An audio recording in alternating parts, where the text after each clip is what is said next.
సోదరిమణులకు యువతకి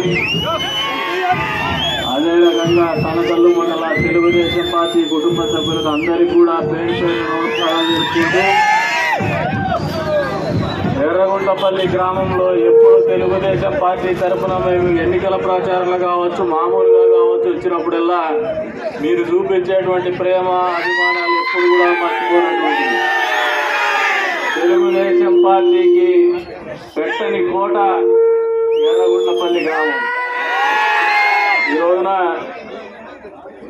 గత ఎన్నికలప్పుడు వస్తే ఒక పురాతన దేవాలయం ఉండేది ఇక్కడ. ఆ రోజున మీ వాళ్ళతో నేను మాట్లాడినప్పుడు నేను ముందుంటా అని చెప్పినాను. ఇప్పుడు ఎన్నికల కోడ్ ఉంది, నేను మీ వాళ్ళతో పెద్దలతో మాట్లాడినాను. ఆ కార్యక్రమం నా వంతుగా నేను చేయాల్సింది చేస్తున్నా అని చెప్పేసి కూడా మీకు ఈ సందర్భంగా తెలియజేస్తాను. అంతే కాకుండా మొదటి నుంచి కూడా పార్టీకి వెన్నంటే ఉంటూ పార్టీని ఎప్పుడు కూడా కాపాడుకుంటూ ఏ ఎన్నికలు వచ్చినా కూడా పార్టీ వెంటే మేము అని చెప్పినటువంటి గ్రామస్తులు మనకు అధికారం వచ్చినా భవిష్యత్తులో మన అవకాశం వచ్చిన తర్వాత కూడా ఖచ్చితంగా 2024 ఎన్నికల్లో మనం గెలవబోతున్నాం. చంద్రబాబు నాయుడు గారు ముఖ్యమంత్రి కాబోతున్నారు.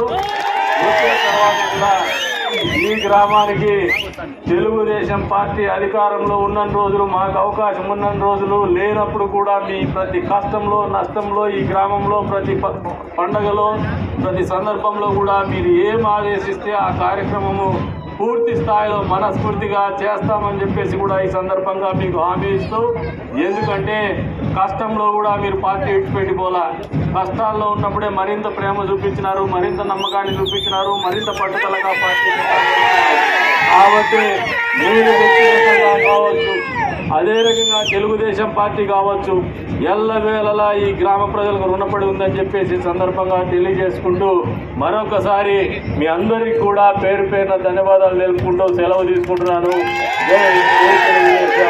రేపు 13వ తారీఖు వచ్చే ఎన్నికల్లో 2 ఓట్లు కూడా మీ కులస్తులే ఎంపీగా పోటీ చేస్తున్నారు. బీకే పార్సారథి గారు, ఆయనకు 1 ఓటు, కదిరి ఎమ్మెల్యే అభ్యర్థిగా పోటీ చేస్తున్నటువంటి నాకు 1 ఓటు మీరు వేయించి పక్క గ్రామాల్లో కూడా మీ వంతు బాధ్యతగా ఎన్నికలు నిర్వహించి అఖండమైనటువంటి మెజార్టీతో తెలుగుదేశం పార్టీని గెలిపించల్లా. తద్వారా 2024లో ఈ రాష్ట్రంలో అధికారాన్ని చేపట్టల్లా, ప్రభుత్వాన్ని ఏర్పడే దిశగా మీ వంతు కూడా మీ అందరూ కూడా కష్టపడల్లా, మీ భాగస్వామ్యం ఉండే రీతిగా మీరు మసలుకోవాలని చెప్పేసి కోరుకుంటూ అవకాశం కల్పించిన మీ అందరికీ కూడా మరొకసారి పేరు పేరు ధన్యవాదాలు తెలుపుకుంటూ సెలవు తీసుకుంటాము.